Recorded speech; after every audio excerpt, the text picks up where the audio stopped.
respected my dear sir and my beloved student. Today I'll talk about the cardiac arrest. Cardiac arrest is the sudden cessation of cardiac activity such that the victim become unresponsive with either persisting gaps in respiration or absence of any respiratory movement and no sign of circulation as manifested by absence of perceptible pulse. An arrest is presumed to be of cardiac etiology unless it is known or likely to have been caused by trauma, drowning, respiratory failure, or asphyxia, electrocution, drug overdose, or any other non-cardiac cause. So, cardiac arrest is mostly its etiology is cardiac. It is almost always leads to death in the absence of successful intervention, although spontaneous reversion can occur rarely. Most common electrical mechanism behind cardiac arrest is ventricular fibrillation, followed by asystole, pulseless electrical activity, and pulseless ventricular tachycardia.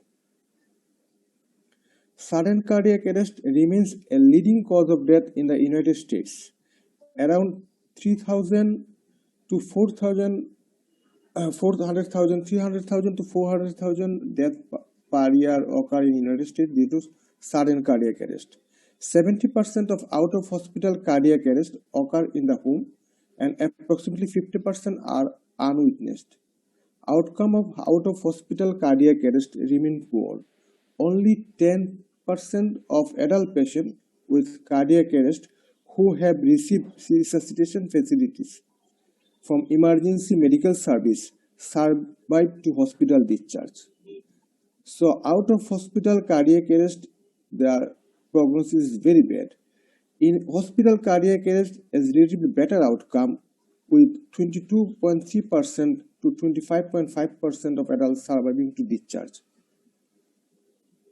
Now, what are the causes behind the cardiac arrest or what contributing factor leads to cardiac arrest? The most important and most common thing is the coronary artery disease or coronary artery abnormality. Of them, coronary atherosclerosis is the likeliest one, acute myocardial infarction, old myocardial infarction, other form of ischemic heart disease.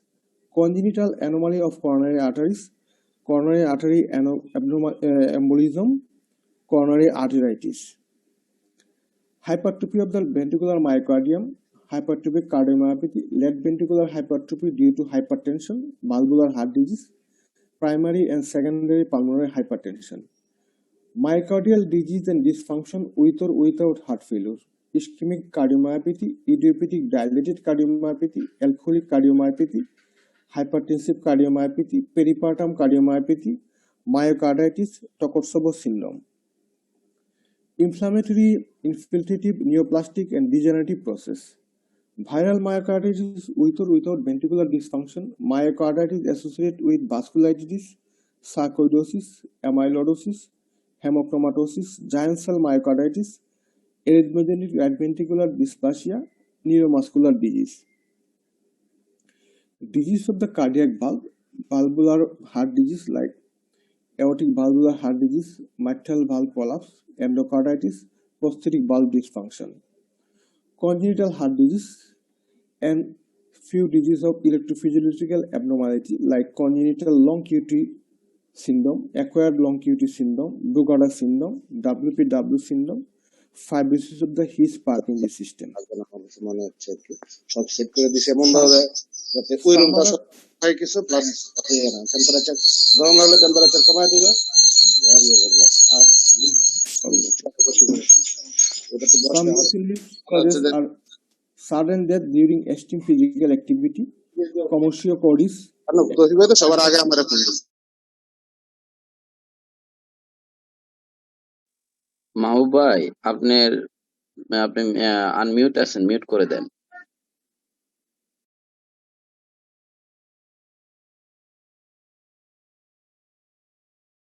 Sir আপনি mute হয়ে গেছেন sir. আমি mute করে দিয়েছি।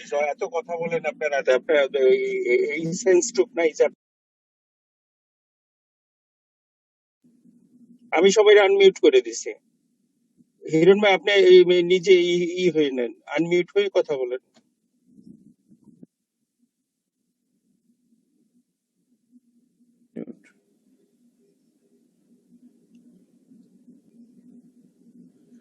Miscellaneous causes. Am I audible, sir? হ্যাঁ, yes, audible. Miscellaneous causes are sudden death during extreme physical activity, commercial causes, acute cardiac tamponade, massive pulmonary embolism, dissecting aneurysm of the aorta, electrolyte metabolic abnormalities, proarrhythmic effect of antiarrhythmic drug, proarrhythmic effect of non-cardiac drugs. If you look at the picture, this shows that the incidence of sudden cardiac arrest increasing due to age. You can see that up to age of 30, the incidence is very low, that is 0.001% per year, and up to age of 30, the usual causes are myocarditis, hypertrophic cardiomyopathy, channelopathy. And after 30 to 50 years, the incidence is slowly rises, and usual causes is coronary artery disease, and less common causes dilated cardiomyopathy, hypertrophic cardiomyopathy, Brugada, right ventricular dysfunction, and long QT syndrome. After the age of 50, incidence of cardiac arrest rises sharply, and the usual cause most common is coronary artery disease, then dilated cardiomyopathy, and less common cause is valvular heart disease and infiltrative heart disease. So increasing age after the 30 to 50 years, the incidence of cardiac arrest rises steeply. How we can manage the cardiac arrest? Cardiac arrest management is very important, and it requires prompt, efficient, and quick activation of cardiac team. It's a teamwork to manage the cardiac arrest, and there is various modalities we should discuss it: in hospital intervention, community-based intervention, initial assessment and basic life support, advanced cardiac life support, post-cardiac arrest care, and long-term management of survival of cardiac arrest. You can see here the community-based intervention, though in our country or Southeast Asia, community-based intervention is very poor, but in developing country, community-based intervention, they emphasize community-based intervention for prevention of cardiac arrest leading to sudden cardiac death. Several survival decrease rapidly after initial 2 minutes from the onset of cardiac arrest. So by 4 to 5 minutes, survival may be less than 25%, and by 10 minutes, it is 0%, almost nil. So from this data, we can assume that the time is very important, time is very crucial to save a patient of cardiac arrest. We should emphasize that we should promptly take over the patient within 2 to 3 minutes to survive a patient of cardiac arrest.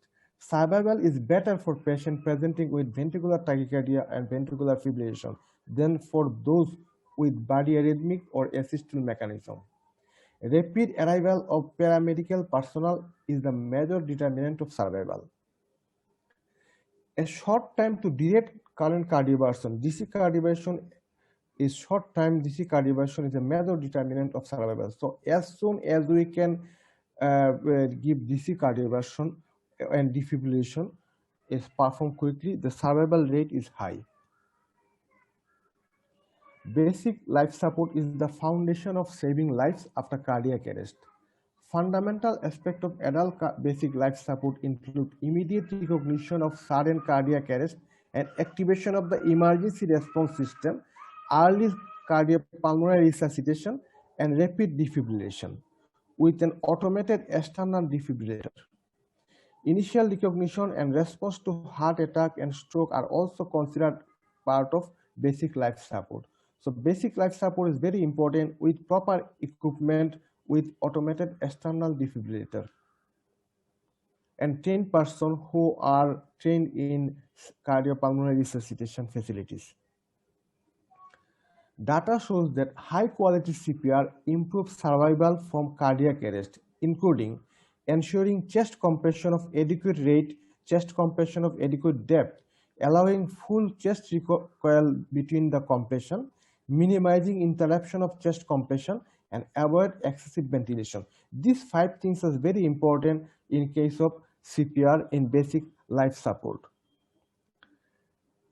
This algorithm is well known for everyone. This is the updated algorithm in 2015 from 2010 of AHA guideline.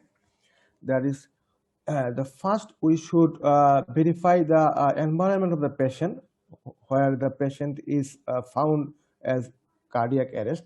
The environment is suitable this patient, or environment is dangerous or not.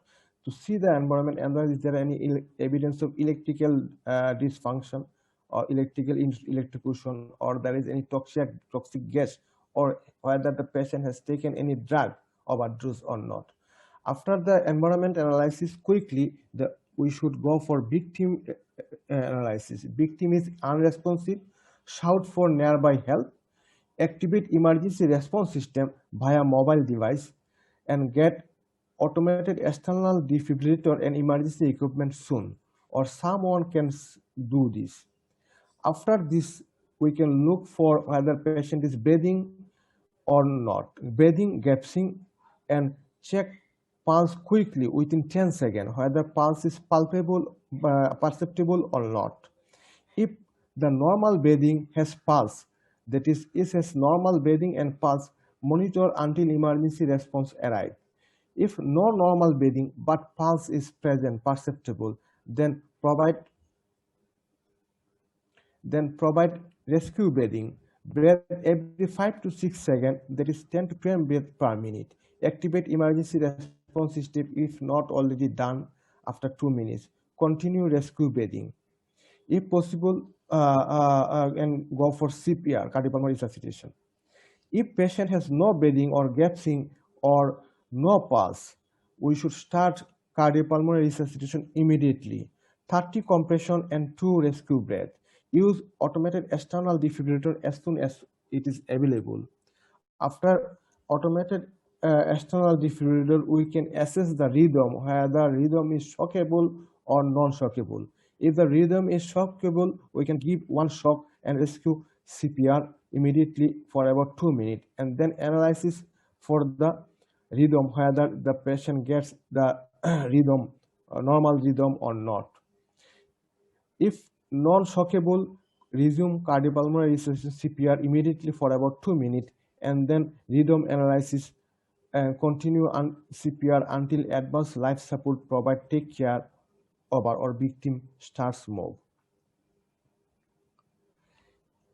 Here, 2 things we should bear in mind in CPR: that adequate chest compression, at least 5 to 6 millimeter, should be done, not more than 6 millimeter or not less than 5 millimeter. Chest compression should be adequate to maintain perfusion of the vital organ and coronary arteries also.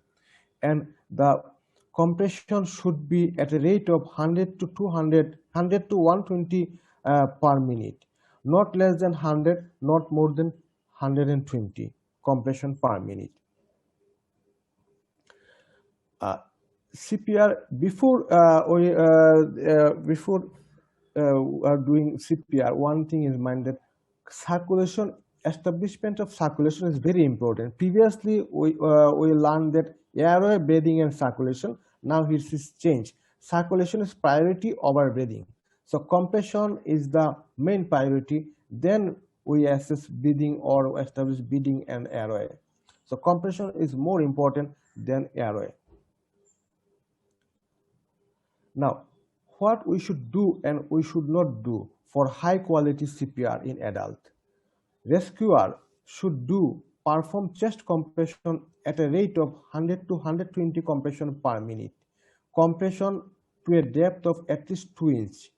Allow full recoil after each compression. Minimize pause in each compression and ventilate adequately. It should be done.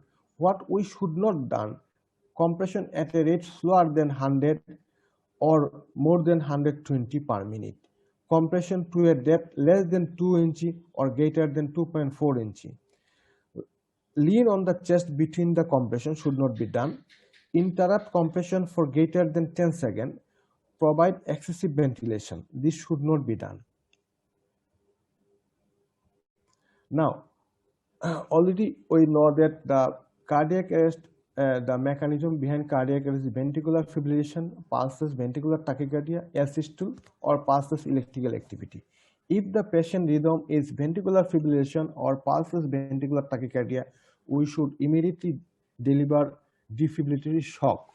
Biphasic shock, it is better, it is successful rate is more than 90% in case of biphasic shock in comparison with monophasic shock. And biphasic shock we will give 120 to 200 joule, and in case of monophasic wave shock it is 360 joule by automated external defibrillator. After giving shock, we pulse restored, then post resuscitation care should be given. If after shock, if the patient goes to asystole or pulse electrical activity, then continue CPR and go for algorithm for asystole or pulse electrical activity. After one shock, if BT and BF persist or recur, then continue CPR 2 minutes, then recheck rhythm. If BF and BT persist, then give another defibrillatory shock and continue CPR 2 minutes and give epinephrine 1 milligram IV, and it can be repeated every 3 to 6 minutes, not more than 1 milligram of epinephrine. Or you can use vasopressin 40 unit IV once. If and then we should assess the pulse. If pulse restored, then post resuscitation care. If pulse does not restore and patient goes into asystole, then we will go for algorithm for asystole. If BT and BF persist, we should give another defibrillatory shock and continue CPR. And by this time, we will assess for metabolic support if indicated. After 3 defibrillatory shock, we should give, if BT and BF persist, we should give amiodarone, antiarrhythmic drug, amiodarone or lidocaine. Amiodarone can be given 100 milligram bolus, then 150 milligram over 10 minutes, and then for maintenance dose 1 milligram per minute. Or you can use lidocaine. Other drug, magnesium sulfate, is very important. If the patient rhythm is polymorphic BT, then we will go for magnesium sulfate IV bolus 1 to 2 gram IV. Or we can use procainamide 30 milligram per minute to 17 milligram per kg. This BT is monomorphic BT, because monomorphic BT, procainamide is good drug in comparison with amiodarone and lidocaine.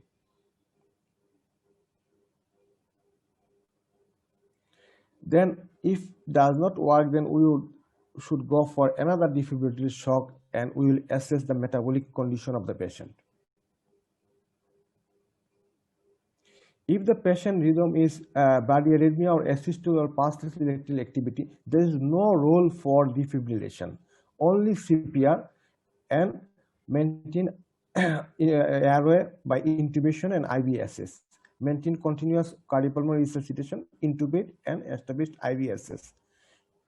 If asystole persists, then we should continue the CPR. By this time, we will look for the reversible causes, whether the patient is hypoxic, whether he has hypothermia, whether he has acidosis, drug overdose, is there any pericardial tamponade, pneumothorax, pulmonary embolism, drug overdose, hyperkalemia, or massive acute MI.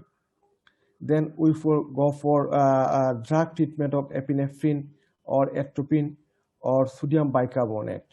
And by this time, we should arrange for external pacing, or the patient is in the hospital in cath lab facilities, then we can go for a pacing wire or in a form of temporary pacemaker and resuscitation care. Now, after initial management of cardiac arrest, if the patient is survived, then what we should do? We should do for the patient post-resuscitation care, as well as we should go think about the prevention of further cardiac arrest.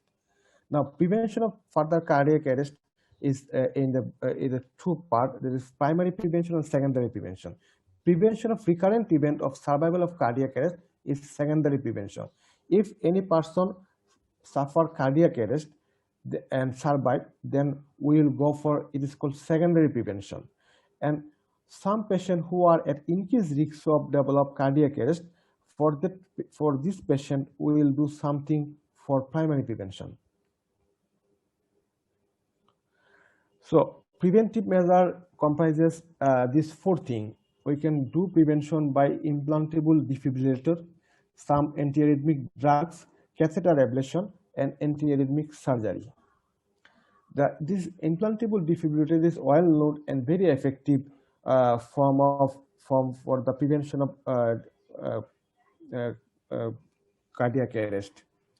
Let's talk about antiarrhythmic drug. With the exception of beta blocker, metoprolol, succinate, or carbidiol, there is no evidence for randomized control trial that antiarrhythmic medication for ventricular arrhythmia improves survival when given for primary or secondary prevention of sudden cardiac death or sudden cardiac arrest.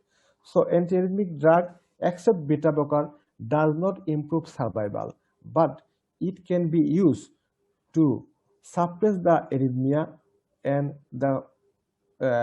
for better quality of life. However, the use of this medication is essential for some patients to control arrhythmia and improve symptoms. Except in specific circumstances, sodium channel blocker have a limited role in the prevention of ventricular tachycardia or sudden cardiac death. This is based on the lack of survival benefit and increased mortality observed during chronic therapy in patients with ischemic heart disease.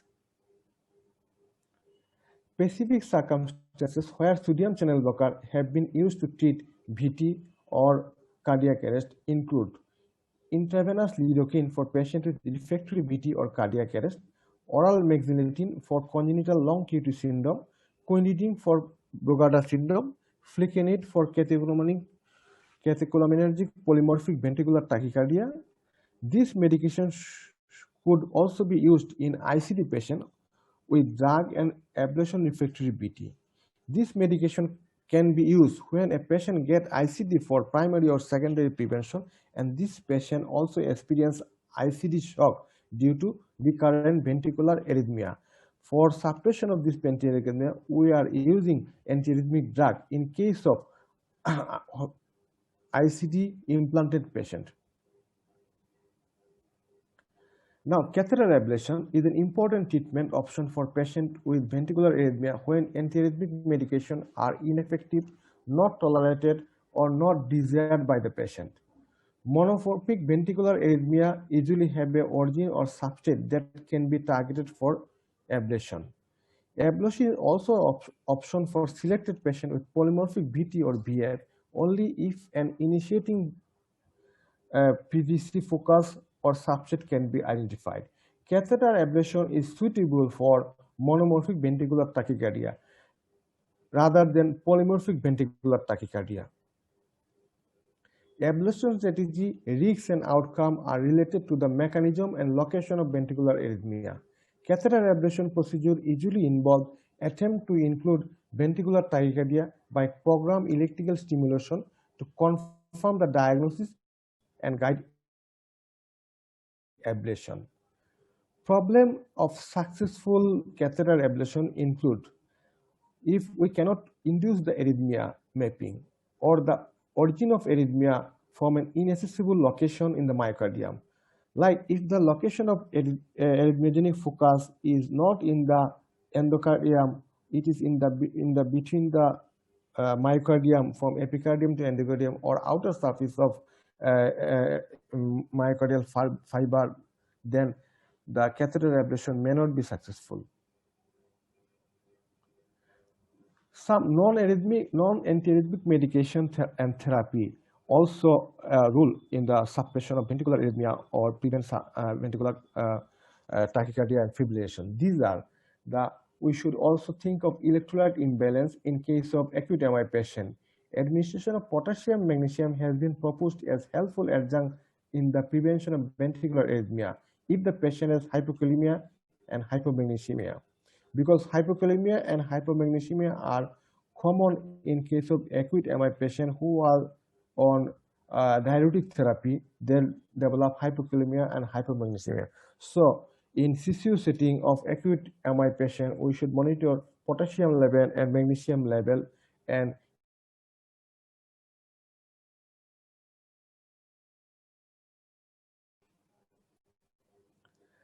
now, if patient has heart failure, prevention of sudden cardiac death with heart failure medication and prevention of arrhythmia by heart failure medication. In patient with heart failure with reduced ejection fraction, that is left ventricular ejection fraction is less than 40 or 40. Treatment with a beta blocker, a mineralocorticoid receptor antagonist, and either with angiotensin converting enzyme inhibitor or angiotensin receptor inhibitor blocker or an angiotensin receptor neprilysin inhibitor is recommended to reduce sudden cardiac death in all case mortality. So heart failure with reduced ejection fraction, we should put the patient with beta blocker, mineralocorticoid receptor antagonist, and either AC inhibitor or ARB, or if the patient or angiotensin receptor neprilysin inhibitor if the patient is fulfill the criteria to reduce the sudden cardiac death and all cases of mortality. Now, what are as ischemic heart disease is one of the main risks for sudden cardiac arrest. So first of all, I like to discuss about ischemic heart disease and its prevention for sudden cardiac death. The secondary prevention of patient with ischemic heart disease.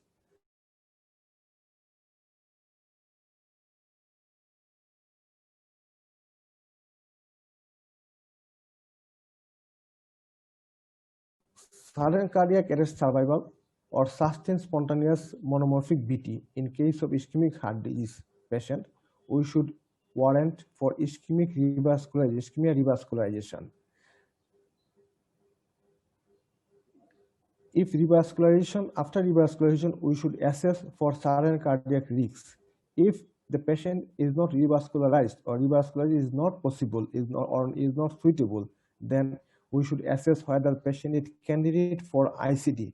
ICD candidate means the patient functional status, life expectancy more than 1 year, and patient preference. These two things we should bear in mind for ICD implantation of a patient for ICD. Functional status, life expectancy more than 1 year, and patient preference. If it is candidate for ICD, we should go for ICD for class 1 indication. If not, we should put the patient in guideline-directed medical therapy. If the patient experiences cardiac syncope, that is cardiac syncope and history is presumed to be a cardiac origin and left ventricular ejection fraction less than 35%, then we should go for ICD. If not, we should go for EP study to see whether inducible ventricular arrhythmia, ventricular tachycardia, there is inducible or not. If it is inducible ventricular arrhythmia, we should go for ICD placement. If not, we should monitor the patient for cardiac syncope. Now, primary prevention of sudden cardiac death in patient with ischemic heart disease. So any patient with ischemic heart disease, but he did not suffer any cardiac arrest, we should also think of that whether he has increased risk of cardiac arrest or not. If he is increased risk of cardiac arrest, we should also take preventive measure to prevention of cardiac arrest. Primary prevention of patient with ischemic heart disease, we should go for ejection fraction, which is 40% or less. We should think about the prevention of cardiac arrest. And patient, we should think about MI less than 40 days and or revascularization less than 90 days. If MI is less than 40 days and or revascularization of less than 30 days is not, that is more than 40, after 40 days MI or revascularization of 90 days, then we will assess the functional status, NYHA class. If class 1 NYHA and left ventricular ejection less than 30%, then we go for ICD implantation. If NYHA class 2 or 3 and LB function less than 35%, we'll go for also ICD. If ejection fraction less than 40% and non-sustained ventricular tachycardia or inducible sustained ventricular tachycardia on EP study, we'll go for ICD placement. Or if it is not candidate for ICD, we will go for guideline-directed medical therapy. If NYH a class 4 candidate, that is refractory heart failure and advanced heart failure, and patient is for advanced heart failure therapy. Advanced heart failure therapy means the patient is candidate for CRT or cardiac transplantation or the left ventricular assisted device. If this patient is advanced cardiac therapy, is on advanced cardiac therapy, we will go for ICD placement. Or if the patient is not suitable for advanced heart failure therapy, ICD should not be implanted. It is class 3 indication. This patient who are less than 40 days post MI and or revascularization less than 90 days, and some high risk patient of this subset, we also assess whether this patient is developing ventricular arrhythmia or not. For that, there is some option of this patient who are less than 40 days MI or less than 90 days revascularization. We can put them patient in wearable cardiac defibrillator. It is a machine. It's like a belt. It's a wearable machine in the vest. It's class 2B indication, and this machine will assess rhythm of the patient, and if the rhythm is any ventricular tachycardia, ventricular fibrillation, is automatically is defibrillate given shock. It is one option. Another option is the EP study. If the patient is high risk patient, we can go for EP study, especially in the presence of non-sustained ventricular tachycardia or patient is experience any syncope. If the patient is, we can go for EP study and see whether there is inducible sustained ventricular tachycardia. If yes, then we will go for ICD placement, class 1 indication. If no, we will go for guideline related medical therapy and reassess the patient LV function after 40 days MI and or after 90 days after revascularization. So primary prevention of patient with ischemic heart disease, there is two subset. One is MI less than 40 days and or revascularization less than 90 days who are in increased risk would develop sustained, non-sustained ventricular tachycardia or cardiac syncope, will go for ICD placement or EP study or wearable cardiac defibrillator. But after 40 days and or after revascularization of 90 days, we will assess the patient, his functional status, NYHA class, and take measure accordingly. Now, what happens if we put a patient into ICD? After putting a patient of ICD, whether primary prevention or secondary prevention, whether ischemic heart disease patient or non-ischemic cardiomyopathy. If after placement of ICD, patient suffer ventricular tachycardia and ventricular fibrillation, there is recurrent arrhythmia, patient will get shock and it will be painful, and patient deteriorate the patient quality of life. At that time, we will assess whether the arrhythmia is polymorphic BT or BF or sustained monomorphic BT or BT. If patient develop polymorphic BT or BF, then consider reversible cause. Whether he has ischemia. If he has ischemia, we will revascularize. There is class 1 indication. If no reversible cause, we should put the patient into antiarrhythmic drug. That is amiodarone is a class 1 indication, or beta blocker or riducline is class 2A indication. Arrhythmia is not controlled, then identify PVC trigger by EP study and go for catheter ablation. Or autonomic modulation. Autonomic modulation nowadays, it is one kind of treatment for arrhythmia control, that is autonomic nervous system modulation.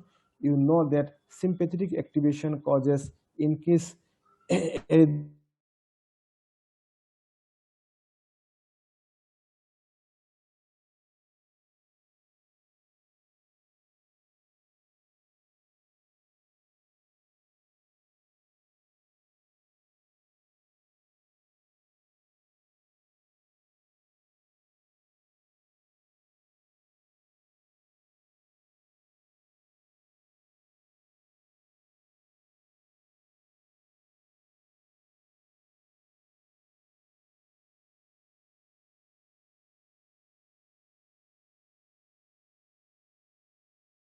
খুবই rare. এর মধ্যে respiratory arrest followed by cardiac arrest, এই দুইটাই হলো মানে important. এরপরে ওই asphyxia সেটা হলো রেসপিরেটরি অ্যারেস্টের একটা পার্ট। ড্রাউনিং তাও রেসপিরেটরি অ্যারেস্টের পার্ট। মানে প্রাইমারি কার্ডিয়াক ইনভলভমেন্ট হলো মেইন।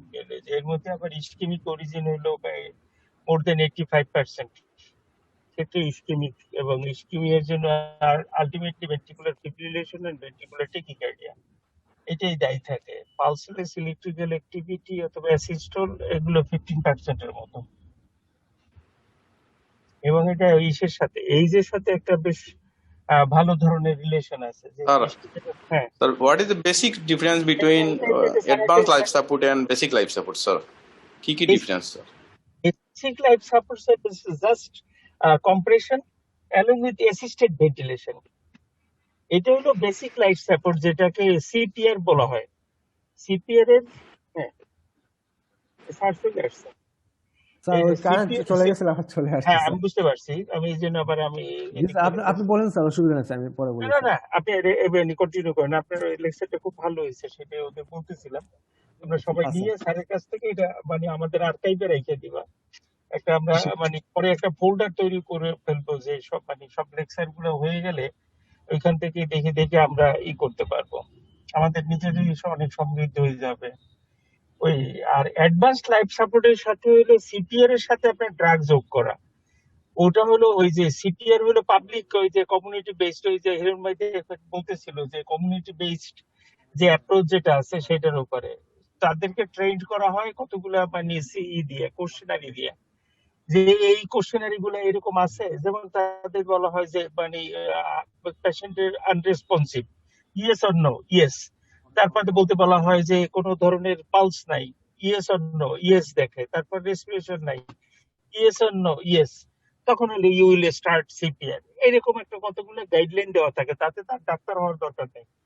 যে কেউ জি জি মানে স্যার। কমিউনিটি স্পেসে, সেটা হতে পারে মানে রেল স্টেশন, তারপর হলো সিনেমা হল, কমিউনিটি বেসড যে সমস্ত মানে স্পেস গুলো আছে, খেলার মাঠ, তারপরে হলো ওই যে ডাকঘর থেকে শুরু করে বড় বড় যে জায়গাগুলো মানুষজনের সাধারণত সমাগম ঘটে, সে সমস্ত জায়গায় ওই সিপিআর ইগুলা মানে ট্রেন্ড আপ ইগুলা মানুষগুলা লাগানো থাকে। এমনকি ওই জায়গায় বলতে মানে ওই যে ডিফিব্রিলেটর লাগানো ডিফিব্রিলেটর থাকে। থাকে, অটোমেটিক এক্সটার্নাল হ্যাঁ ডিফিব্রিলেটর থাকে sir. Automatic external defibrillator defibrillator থাকে এইগুলা স্যার। ওইখানে। এবং সবাইকে বাইরে তো আমার সিপিআর যদি ট্রেনিং না থাকে, you will not eligible for to apply any post. তিনটে জিনিস তাদের লাগে, একটা হলো এই সিপিআর লাগে, একটা ফায়ার ফাইটিং লাগে, ফায়ার। আর একটা হলো বেসিক ডিফেন্স লাগে। হ্যাঁ বেসিক ডিফেন্স তোমার নিজের মানে রক্ষা করার জন্য তোমারই লাগবে, যে কি অবস্থায় তুমি কোন অবস্থায় তুমি নিজের সুরক্ষিত রাখতে পারো। কারণ তাদের মানে কমিউনিটিতে এটা হচ্ছে you are the most vital person and most মানে ইম্পর্টেন্ট মানে অ্যাসেট অফ দিস কান্ট্রি। মানে একটা মানুষ যখন 35-এর উপরে বসে এবং গ্রাজুয়েশন কমপ্লিট করে, তখন তাকে তার দেশের একটা স্টেবল মানে অ্যাসেট হিসেবে দেখা হয়। এই স্টেবল অ্যাসেটের কোন রকম ক্ষতি সরকার করতে দিতে চায় না। এটা উন্নত দেশে, আমাদের দেশের কথা এগুলো চিন্তা করলেও এগুলো ভুল হবে, পাপ হবে। তো সেই ক্ষেত্রে তাদেরকে তাদের সুরক্ষিত তাদের নিজেদেরই মানে থাকতে হয়। এজন্য আলাদা কোর্সও আছে, যদিও এগুলো বাইরে অনেক টাকা দিয়ে করতে হয়। এগুলো আর করে কি বাইরের থেকে আইসা বাংলাদেশ, তারপর ইন্ডিয়া, শ্রীলঙ্কায় এই কোর্স গুলো খুব জনপ্রিয়। এরা খুব অল্প পয়সায় এই কোর্স গুলো করাই দেয়। ঠিক আছে সেন ভাই, আপনি স্টার্ট করেন। জি স্যার। জি। If a patient has already on ICD, I'm talking about the ICD, and patient gets recurrent shock due to ventricular fibrillation or ventricular tachycardia, this patient should be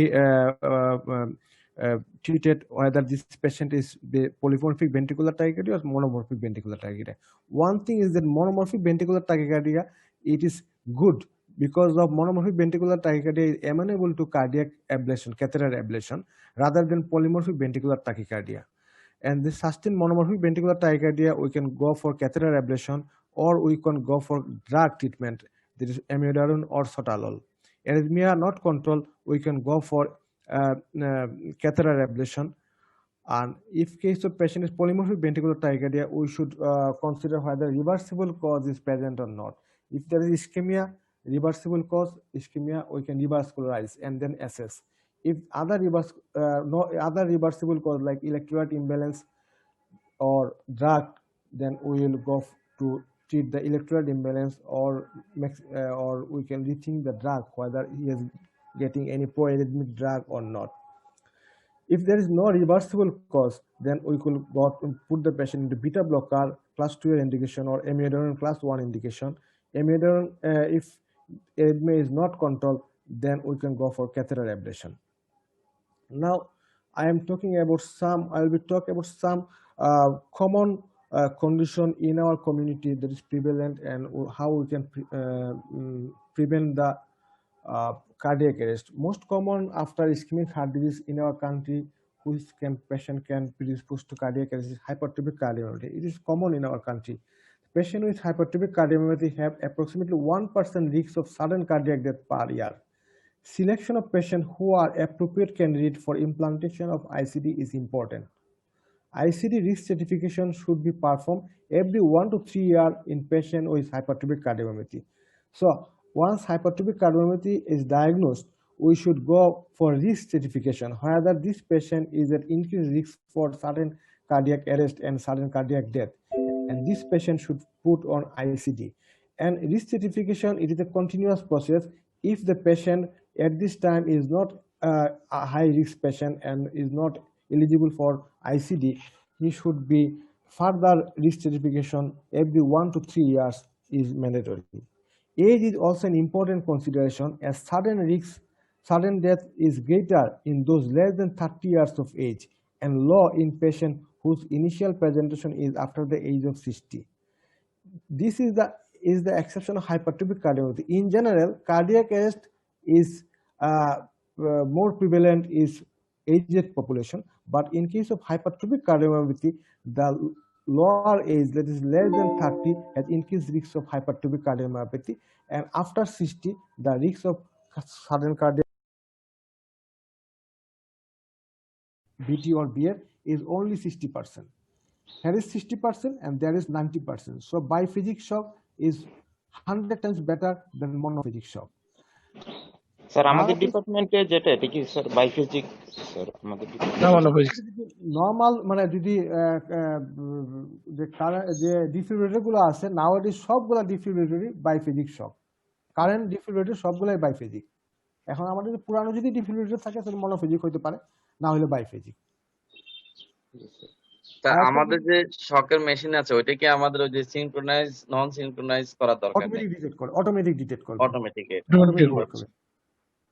আরেকটা জিনিস হলো আপনাদের কারেন্ট, কখনো question আসছে মনে হয় there is DC current, AC current না কেন? ডিসি শক এসি শক হয় কিনা? কারেন্ট দুই রকমের আছে, একটা হলো এসি অল্টারনেট কারেন্ট, আর একটা ডিসি শক ডিরেক্ট কারেন্ট। আপনি ডিসি শক সব এসি শক বলেন না কেন? এসি শকও দেওয়া হয়। এসি শক প্রথম ফার্স্ট ডিফিব্রিলেটর যখন ইনভেন্ট হয় তখন এসি শক দেওয়া হয়েছিল, এসি শক দেওয়া হইতো। 1960 পরে খুব সম্ভবত আপনার ডিফিব্রিলেটর করে ডিসি শক দেওয়া হয়। এটার কয়েকগুলো কারণ আছে। একটা মেইন কারণ হলো যে ডিসি কারেন্টগুলো স্টোর করা যায়। আপনার ডিফিব্রিলেটর চার্জ দিলে পরে আপনার একবার চার্জ দিলে পরে অনেক ঘন্টা যায়, কারণ কারেন্ট স্টোর থাকে ডিফিব্রিলেটরে। কিন্তু এসি শক যদি দেন আপনি, কারেন্ট স্টোর থাকবে না। আপনার ডিফিব্রিলেটর এসি শকের ডিফিব্রিলেটর আপনার কারেন্টে লাগিয়ে তারপরে দিতে হবে, কারণ এসি ফর্মে কারেন্ট অল্টারনেট ফর্মে কারেন্ট স্টোর করা যায় না, কারেন্ট স্টোর করতে হয় ডিসি ফর্মে।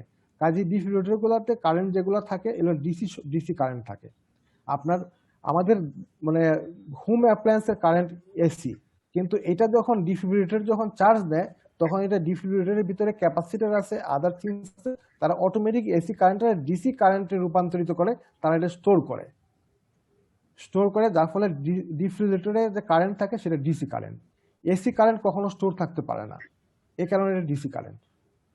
স্যার আমাদের ডিপার্টমেন্টে যে মেশিন আছে সেটা তো আমি কারেন্টের লাইনে না দিলে পরে এটা কাজ করে না, ইভেন এটাতে স্টোর থাকে না। তাহলে খুব সম্ভবত এটার ব্যাটারি যেখানে স্টোরিং ক্যাপাসিটি যেটা হলো যে সেটাতে সমস্যা হয়েছে,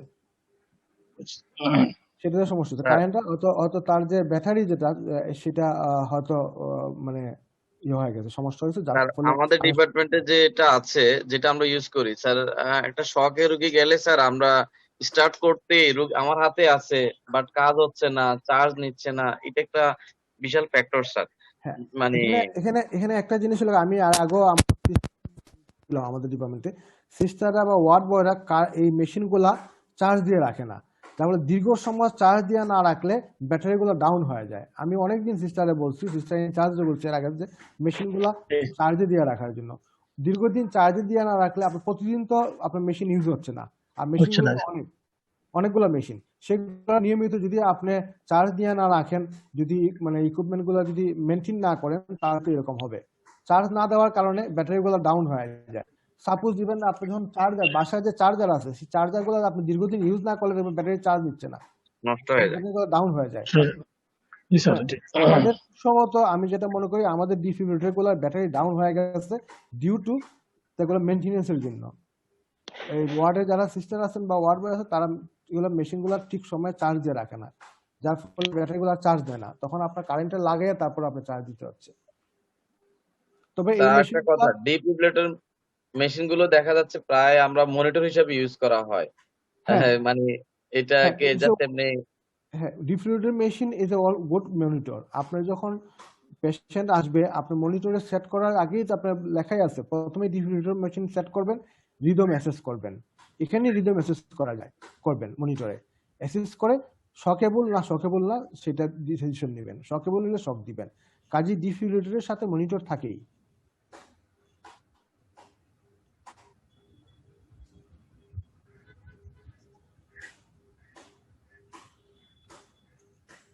আর কার কোনো কোয়েশ্চেন আছে বা কোয়ারি?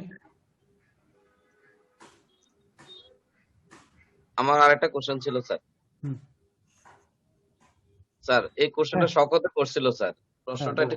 অ্যান্সারটা ক্লিয়ার হয়নি। শকত বলছে স্যার, আপনি বলছিলেন যে স্যার আমরা তো অ্যাড্রিনালিন দেই স্যার, ওই যে যখন একটা কার্ডিয়াক অ্যারেস্ট হলো অ্যাড্রিনালিন দেই, একবার দুইবার তিনবার অনেক সময় দেই। প্রশ্ন হচ্ছে অ্যাড্রিনালিনের সাথে নর অ্যাড্রিনালিন সাথে অ্যাট্রোফিন, এই তিনটা ইউজ করা কখন যাবে নাকি করা যাবে না? আমরা তো অনেক সময় করি। শুনেন, আপনি যদি পেশেন্টের রিদম যদি ভেন্ট্রিকুলার টাইকার্ডিয়া বা ভেন্ট্রিকুলার ফিব্রিলেশন হয়, আপনি অ্যাট্রোপিন ইউজ করবেন না। আপনি অ্যাট্রোপিন ইউজ করবেন হলে যদি অ্যাসিস্টুল থাকে পেশেন্টের, আপনার অ্যাসিস্টুল থাকলে আপনি অ্যাট্রোপিন ইউজ করবেন। অথবা সিভিয়ার বাডি কার্ডিয়া আছে যে পেশেন্টের, কার্ডিয়াক অ্যারেস্ট না, বাডি কার্ডিয়ার জন্য বা অ্যাসিস্টুলের জন্য আপনি অ্যাট্রোপিন ইউজ করবেন। কিন্তু ভিটিবিএফ এর পেশেন্টের আপনি অ্যাট্রোপিন তো দিতে পারবেন না। আপনি অ্যাট্রোপিন তো ভিটিবিএফ এর পেশেন্টের জন্য না, অনলি ফর অ্যাসিস্টুল পেশেন্টের জন্য আর সিভিয়ার বাডি কার্ডিয়ার জন্য। আর এপিনেফ্রিন আপনি ভিটিবিএফ এর পেশেন্টের জন্য দেওয়ার কেন দিচ্ছি, আমরা তো বললামই যে তার সার্কুলেশনটা পেরিফেরাল ভেসোকনস্ট্রিকশন করবে, তার ব্লাডটা ফ্লো, আমরা চাচ্ছি করোনারি সার্কুলেশন বাড়াইতে এবং ব্রেইনের সার্কুলেশন বাড়াইতে। জি স্যার। তাহলে অ্যাড্রিনালিন নন অ্যাড্রিনালিন কি একসাথে ইউজ করা যাবে এক্ষেত্রে? নরঅ্যাড্রেনালিন তো না, না না, আপনি নরঅ্যাড্রেনালিন নয় কেন? নরঅ্যাড্রেনালিন তো না, অ্যাড্রেনালিন ইউজ করবেন, এপিনেফ্রিন ইউজ আমরা করবেন। অ্যাড্রেনালিন। অ্যাড্রিনালিন ইউজটা করি, কিন্তু স্যার আগে আমরা যখন ইন্টার্নে ছিলাম তখনও স্যার অনেক সময় নন অ্যাড্রিনালিন ইউজ করতাম। না, নরঅ্যাড্রেনালিন বলবেন না, অ্যাড্রেনালিন এপিনেফ্রিন, নন আচ্ছা এপিনেফ্রিন না। আচ্ছা স্যার। নন অ্যাড্রেনালিন ইউজ করবেন আপনি তো, যদি কার্ডিওজেনিক শক থাকে তার মানে এই হিসাবে। বিপি না থাকলে মানে কার্ডিওজেনিক শকের ট্রিটমেন্ট অপশন হিসাবে আপনি নন অ্যাড্রেনালিন আসতেছে, জি স্যার। সিপিআরে না। সিপিআর নন অ্যাড্রেনালিন ইউজ করবেন আপনি, আপনার যদি আপনি দেখতেছেন কার্ডিওজেনিক শকে আছে পেশেন্ট, পেশেন্টের বিটি আছে, বিএফ আছে, বিটি দিয়ে হিরণময় পড়াইতেছে কার্ডিওজেনিক শক না, হিরণময় পড়াইতেছিল কার্ডিয়াক অ্যারেস্ট, সে কার্ডিওজেনিক শকের ট্রিটমেন্ট তো বলতেছে না। আপনি এজে হলে এখন আপনি যদি বলেন স্যার এই যে এই রুগী আমি অ্যাসপিরিন দেবো কিনা, মানে স্ট্যাটিন দেবো কিনা, এইরকম যে প্রশ্ন করা আর এই যে আপনার প্রশ্নটার উত্তর দিচ্ছে একই রকম।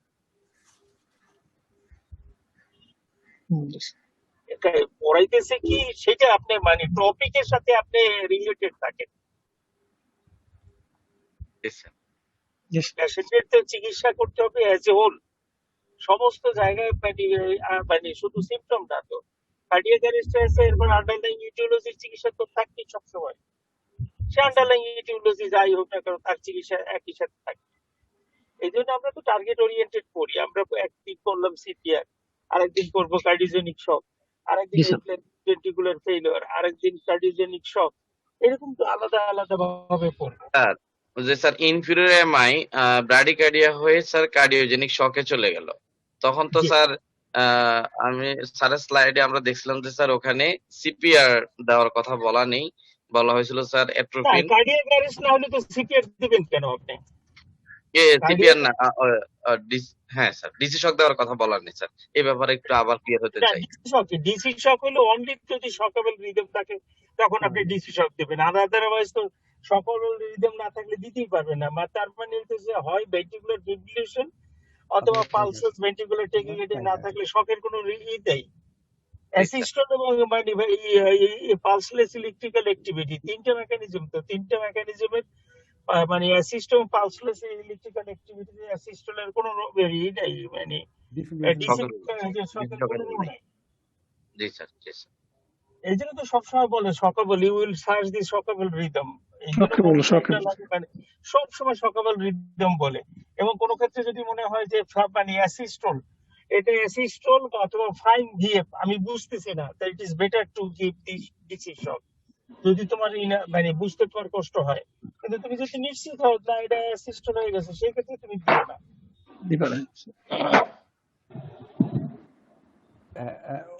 অভি, স্যার হ্যাঁ একটা জিনিস হলো যে আমরা শক দিচ্ছি কেন, আমরা শক দিয়ে কি করি পেশেন্টে, আমরা ডিসি শক যেটা দিচ্ছি, ডিসি শক পেশেন্টে আমরা কিন্তু অ্যাসিস্টুল করতেছি। আমরা ভিটি বিএফ যে পেশেন্টটা ট্রিটমেন্ট হলে ডিসি শক দেওয়ার ফলে কি হয়, পেশেন্টের হার্ট কিন্তু ফর দিস টাইম বিং অ্যাসিস্টুল হয়ে যায়।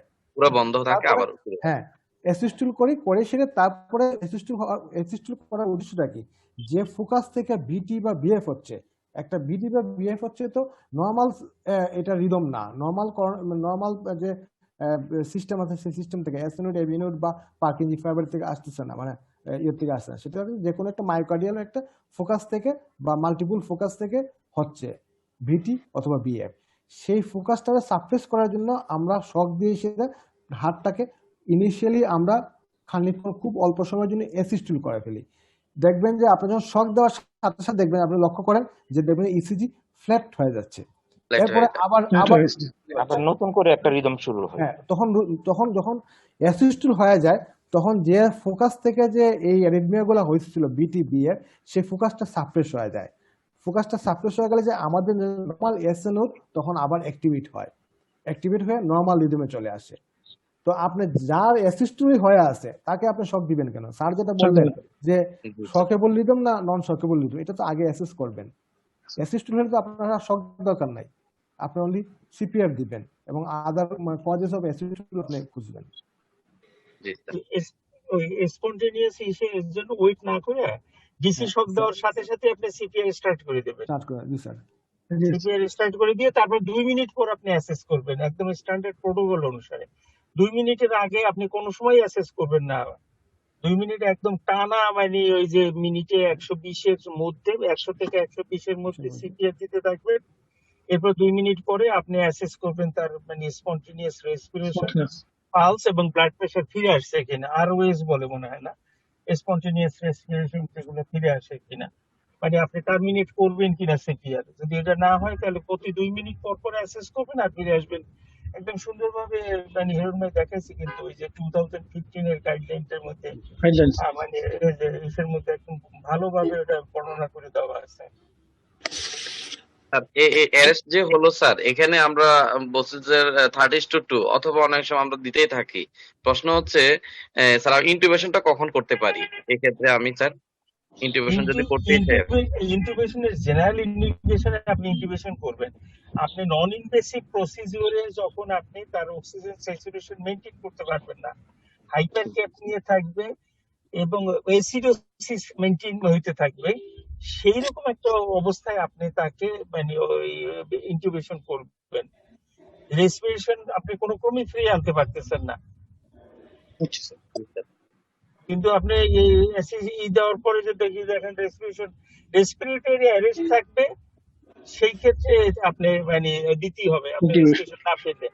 এছাড়া যদি রেসপিরেশন পারসিস্ট করে এবং যদি খুব বেশি রেসপিরেটরি রেট থাকে, ওই যে 25-30 এর উপরে যায়, তারপরে অ্যাসিডোসিস 7.3 নিচে নামে, এরপরে হলো মানে অক্সিজেন মানে স্যাচুরেশন যদি আপনার 60 নিচে নামে, ওই যে পার্শিয়াল প্রেশার, এবং কার্বন ডাই অক্সাইড যদি 50 উপরে থাকে, এইরকম যে প্যারামিটার গুলো আছে যে ইন্টিউবেশনের, সেই ইন্টিউবেশন গুলো যদি আপনার মানে করে ফুলফিল করে, তখন আপনি দিবেন।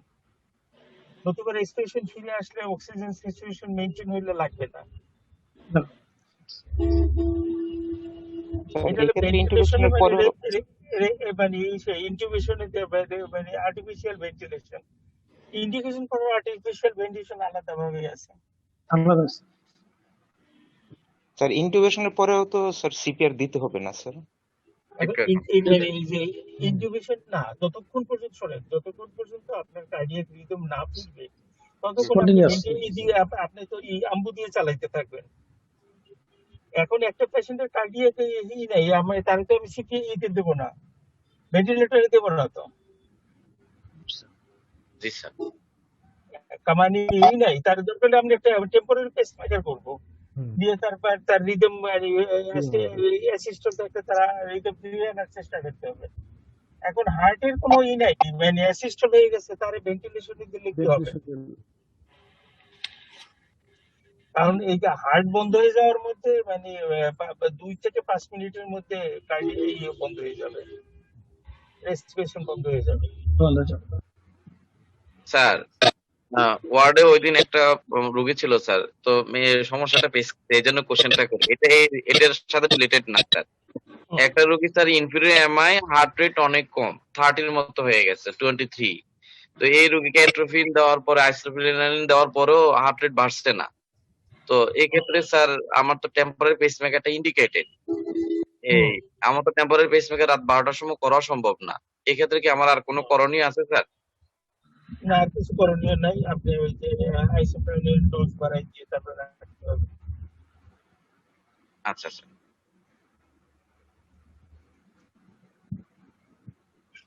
আর যদি অ্যারেঞ্জ করতে পারেন, হ্যাঁ অ্যারেঞ্জ করতে পারেন, তাহলে টিপিএফ, আমি রাত্র 3টায় ওই টিপিএফ করছি। আমি যখন মানে এখানে ইতে থাকতাম, তো হাসপাতালে রাত্রে এসে মানে 3টার মধ্যে শহীদুল ওদের জিজ্ঞাসা করে দিয়েছেন যে কত রাতে 2টা-3টার মধ্যে টেম্পোরারি পেসমেকার করে দিচ্ছে।